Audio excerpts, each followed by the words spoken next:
back, dear aspirant. Today we will discuss here problem based on prepositions and conjunctions. 10 questions दोनों discuss करेंगे. A mirror of common errors book से ये question है. Question number 1 की तरफ चलते हैं. उससे पहले अगर सब्सक्राइब आपने चैनल को नहीं किया है तो सब्सक्राइब कर दीजिए, जिससे कोई भी न्यू नोटिफिकेशन हो वो आपको टाइम से मिल जाए. ओके, क्वेश्चन नंबर 1 पर मूव करते हैं. क्वेश्चन नंबर 1 है प्रपोजिशन से related. Nobody can deny that Gandhi ji ideas are different than Lenin's. ठीक है, ये जो पार्ट है नोबडी कैन डिनाई बिल्कुल सही है. दैट गांधी जीज आइडियाज, ये भी ठीक है. आर डिफरेंट देन का यूज हुआ है. डिफरेंट देन का यूज यहाँ गलत होगा. अगर डिफरेंट के बाद कोई नाउन है, जैसे आर डिफरेंट बुक, इस तरह से अगर डिफरेंट के बाद कोई नाउन है तो देन का यूज सही है. लेकिन अगर डिफरेंट के बाद कोई नाउन नहीं है तो देन का यूज गलत है. करेक्ट प्रीपोजिशन क्या होगी? डिफरेंट फ्रॉम होती है. Nobody can deny that Gandhiji's ideas are different from Lenin's. Okay, so C part में error है. Next move करते हैं. Next question. He was very much engaged. ये right है. In his work when the thieves, ये part भी सही है. Entered into his house. अब इस part को ध्यान से देखिए. Entered into नहीं होता है. Entered अपने साथ into नहीं लेगा. ये wrong use है. तो C part में error है. Entered his house होता है. ठीक है, एंटर का अर्थ ही होता है कि उसमें प्रवेश करना, तो इनटू इसके साथ यूज नहीं करते हैं.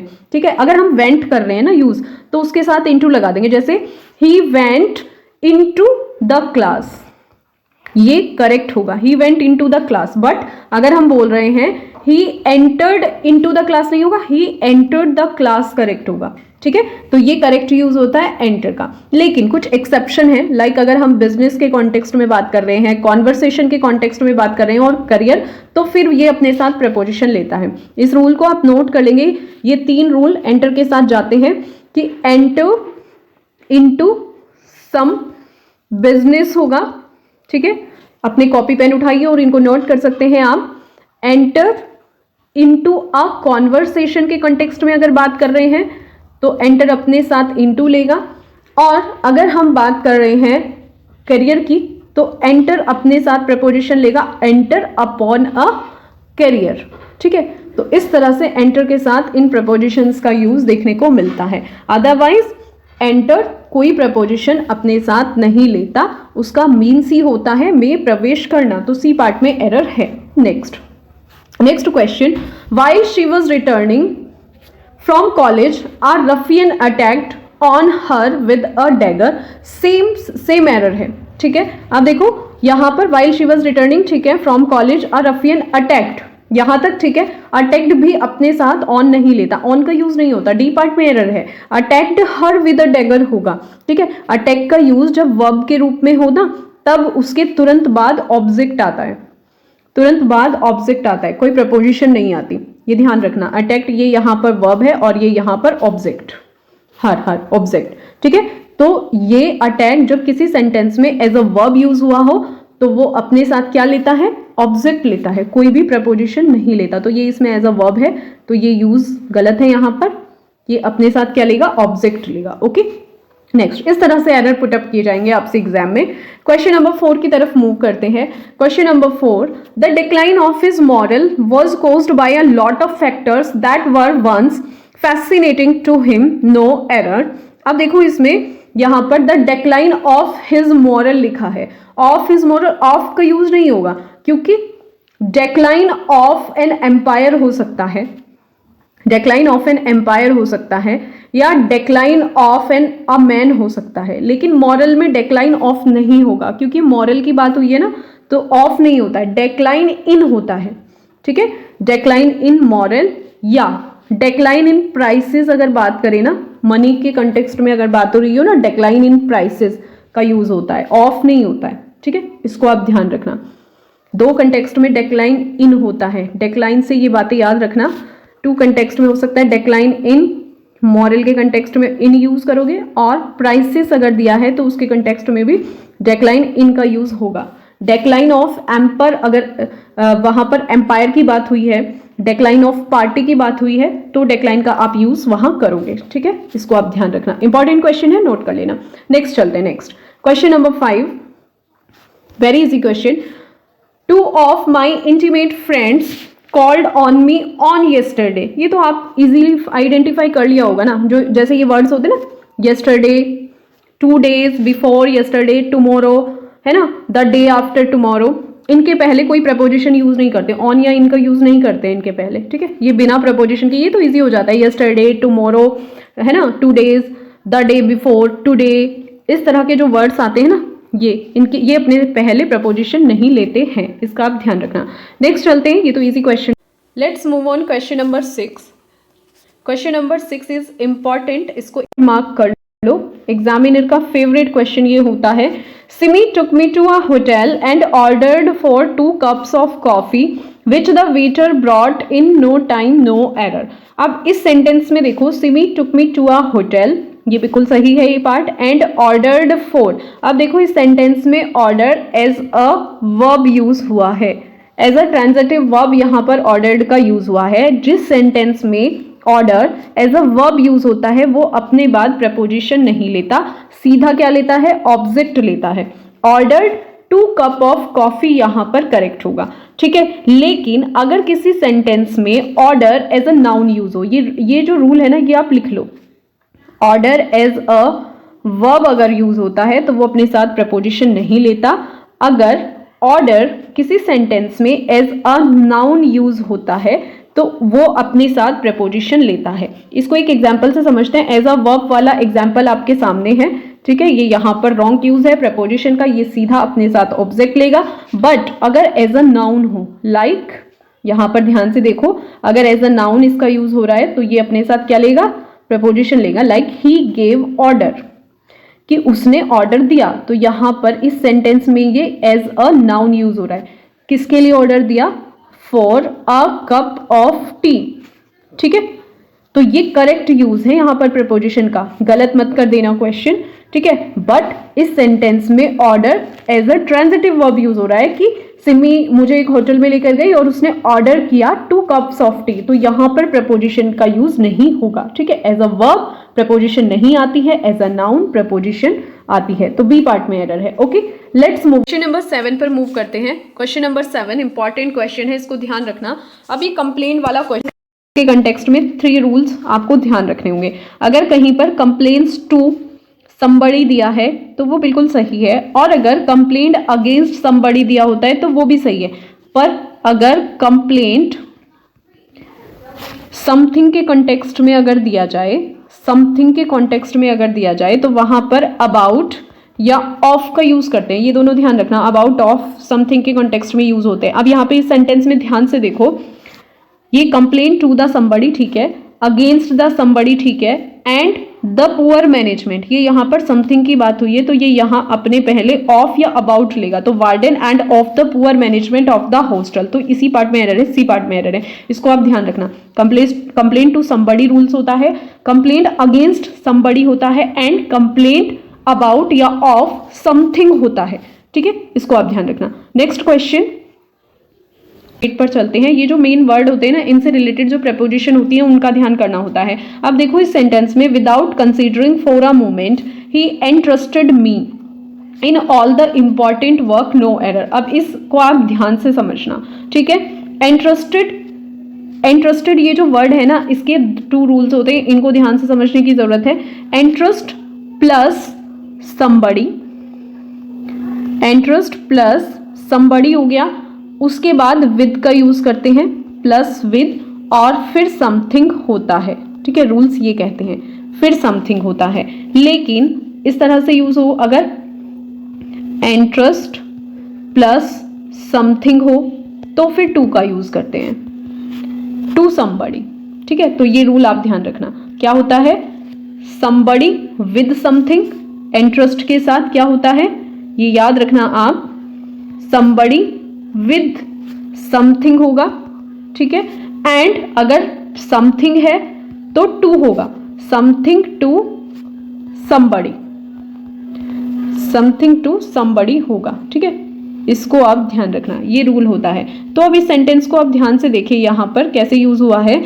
यहां पर इंटरेस्टेड प्लस समबड़ी है तो इनका यूज तो होगा नहीं, क्या आएगा, विद आएगा, क्योंकि समबड़ी प्लस विद प्लस समथिंग होता है, और समथिंग प्लस टू प्लस समबड़ी होता है, तो ये विद होगा, यहाँ पर सी पार्ट में एरर है। क्वेश्चन नंबर 9 की ओर चलते हैं।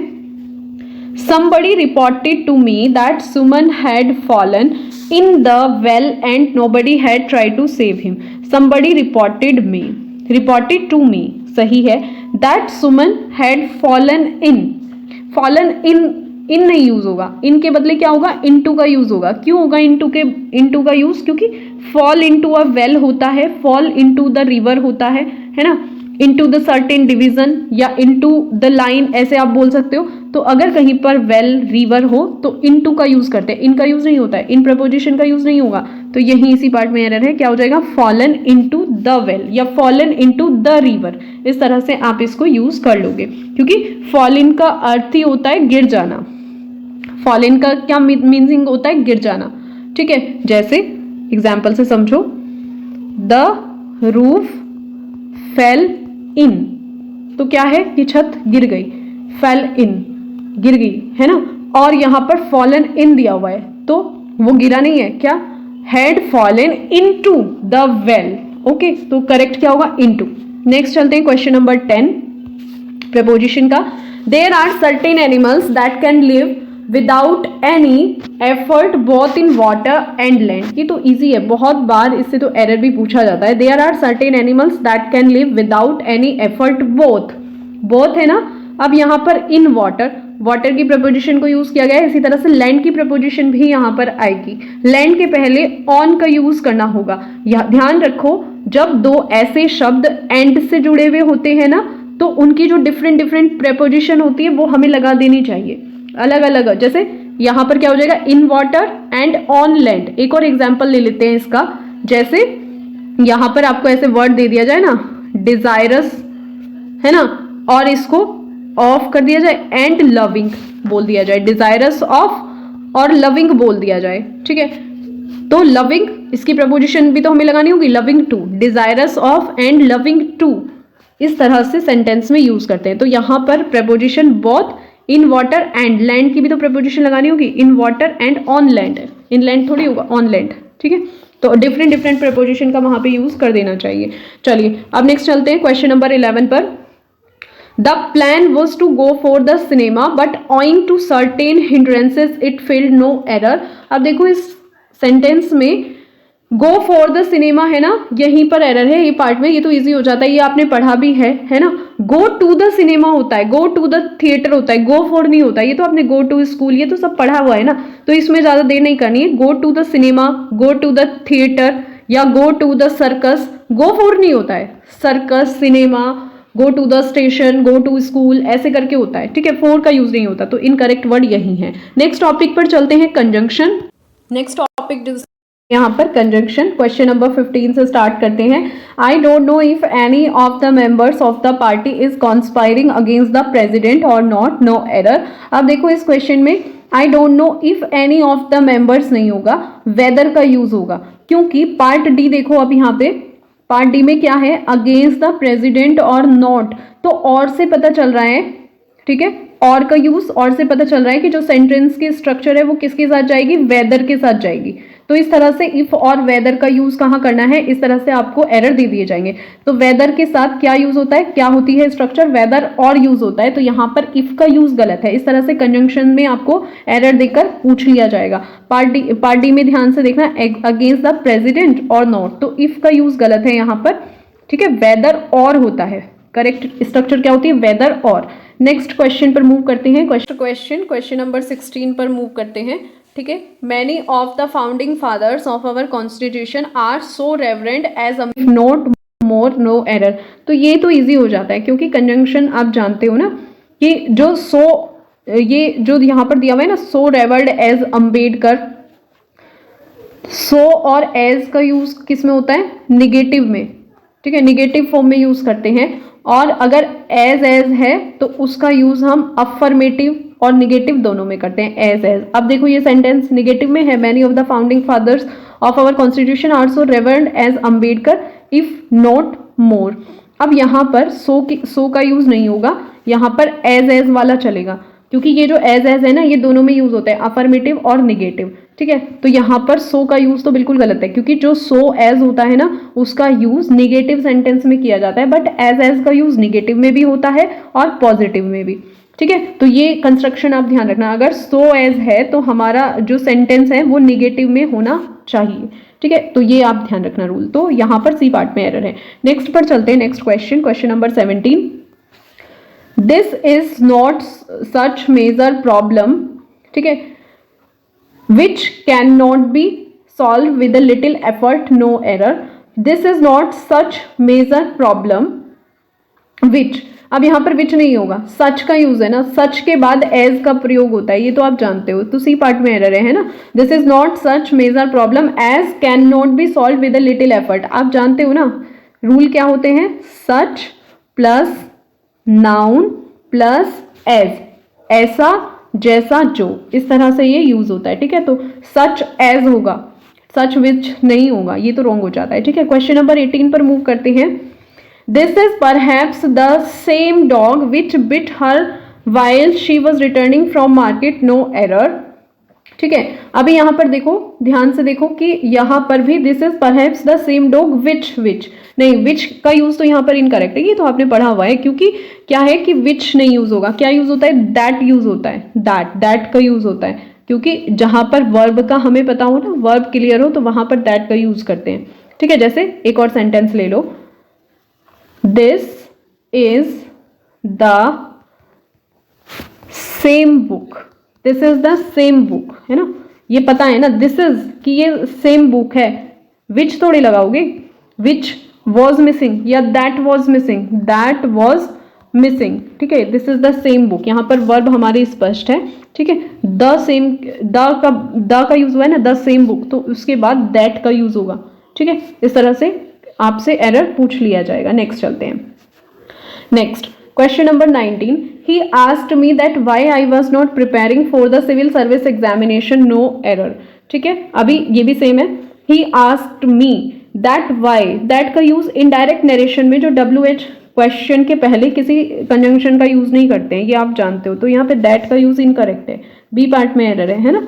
WH टाइप जो क्वेश्चन है उसके पहले किसी कंजंक्शन का यूज नहीं होता। ही asked me that why I was, तो दैट का यूज तो यहाँ इनकरेक्ट है ना, क्या हो जाएगा, ही asked me why I was not preparing for the. एक एग्जाम्पल और ले लो, इसको ऐसे लिखोगे ना, जैसे यहाँ पे एक सेंटेंस में लिख देती हूँ कि ही आस्क्ड मी, क्या लिखूं, that why I was late या why I was late, correct क्या होगा, व्हाई आई वाज लेट। ठीक है, तो दैट वगैरह, तो इस तरह से आपसे एरर देकर क्वेश्चन, छोटे छोटे मिस्टेक्स होंगी, उनको आपको वहां पर आइडेंटिफाई करना होगा, रेक्टिफाई करना होगा। ठीक है, वहां पर आपको एरर पहचानना होगा। नेक्स्ट क्वेश्चन नंबर 20 पर मूव करते हैं। इजी है, आपको बहुत ही इजी लग रहे होंगे। ठीक है, थोड़े रूल ही पढ़ने हैं बस, आपको रूल्स पढ़िए। Both Hari as well as his wife, अब देखो यहाँ पर सीधा सीधा दिया है, बोथ के साथ क्या एज वेल एज यूज नहीं करते हैं, क्या यूज होता है, both Hari and his wife.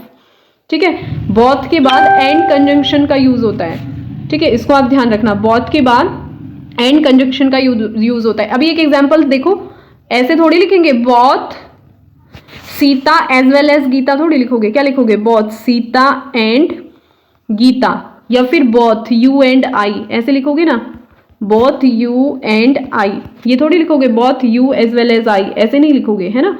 तो ये यहाँ पर बोथ के साथ क्या यूज होती है, कंजंक्शन एंड यूज होती है, तो बी पार्ट में एरर है। नेक्स्ट क्वेश्चन पर चलते हैं, question number 21। As he is a perfectionist so he always insist on regular practice.